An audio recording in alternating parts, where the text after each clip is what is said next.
Bismillah, Alhamdulillah anak soleh dan soleha. Bertemu lagi dengan Bu Guru. Masih di tema lingkunganku dan subtema alat komunikasi. Sudah siap nak menerima materi hari ini? Mudah-mudahan sudah ya. Sudah mandi pagi, sudah sarapan pagi, dan bersiap untuk melihat materi yang akan Bu Guru berikan. Kita mulai, perhatikan baik-baik ya nak, sambil murojaah materi yang sudah Bu Guru berikan di hari-hari sebelumnya. Alat komunikasi, siapa yang masih ingat apa itu alat komunikasi? Alat komunikasi adalah alat yang digunakan untuk menyampaikan informasi kepada orang lain. Alat komunikasi terbagi menjadi 3, yaitu yang pertama alat komunikasi visual atau cetak yang hanya dapat dilihat. Yang kedua, alat komunikasi audio yang hanya dapat didengar. Yang ketiga, alat komunikasi audio visual yang bisa didengar dan dilihat. Kita mulai dari alat komunikasi visual atau alat komunikasi yang hanya bisa dilihat. Kita gunakan indera apa ya anak soleh dan soleha untuk melihat? Ya, kita gunakan indera mata. Contohnya apa saja yang bisa dilihat ya? Ada koran, ada majalah, ada buku, dan ada surat. Alat komunikasi ini hanya dapat dilihat. Bisa didengar nggak? Bisa didengar tidak anak-anak alat komunikasi yang sudah Bu Guru sebutkan? Apakah mereka mengeluarkan suara? Tidak, ya karena ini hanya dapat dilihat. Yang kedua, alat komunikasi audio, yaitu alat komunikasi yang hanya bisa didengar. Kita gunakan indera apa ya untuk mendengar? Siapa yang tahu? Ya, kita gunakan indera telinga. Contohnya apa saja Bu Guru? Coba siapa yang masih ingat kemarin contohnya apa saja? Ada radio dan ada telepon rumah yang mempunyai kabel. Alat-alat ini hanya dapat didengar, tidak bisa dilihat, informasinya tidak dapat dilihat, hanya didengar.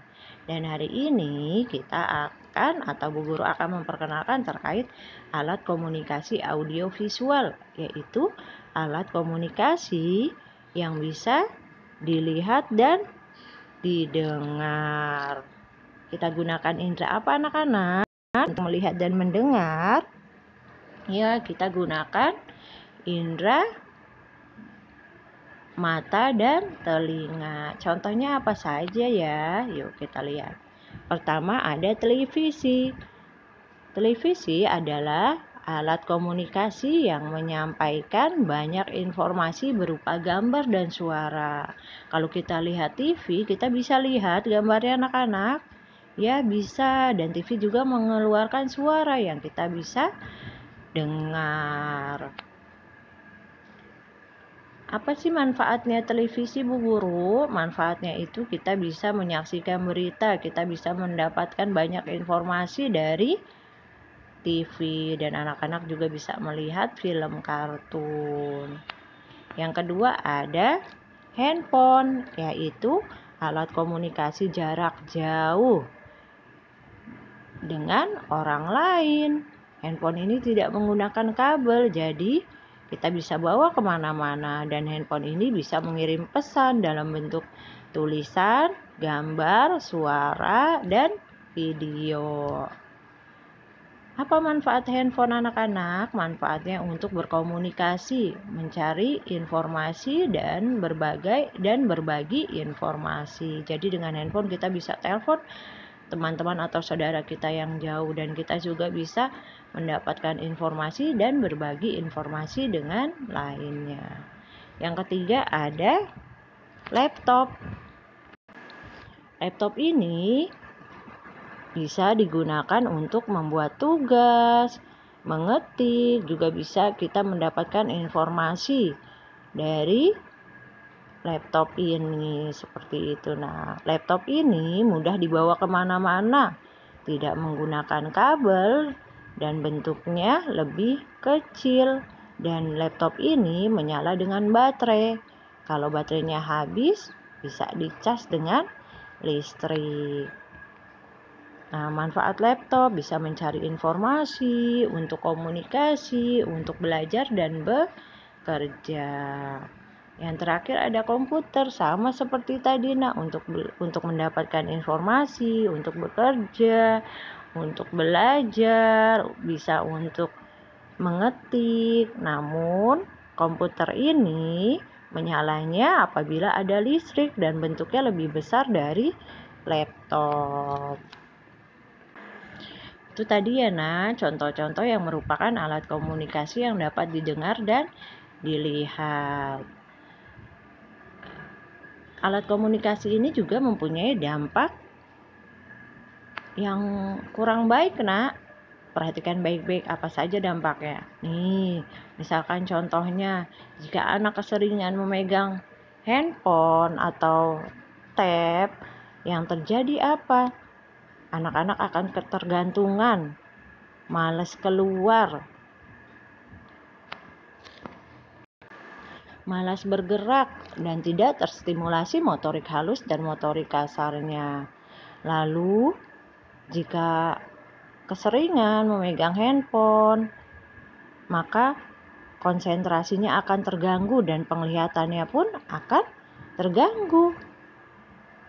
Tidak fokus dalam belajar dan mata juga bisa sakit.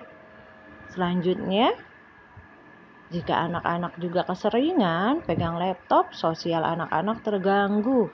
Anak-anak tidak peka dan kurang peduli dengan lingkungan sekitarnya.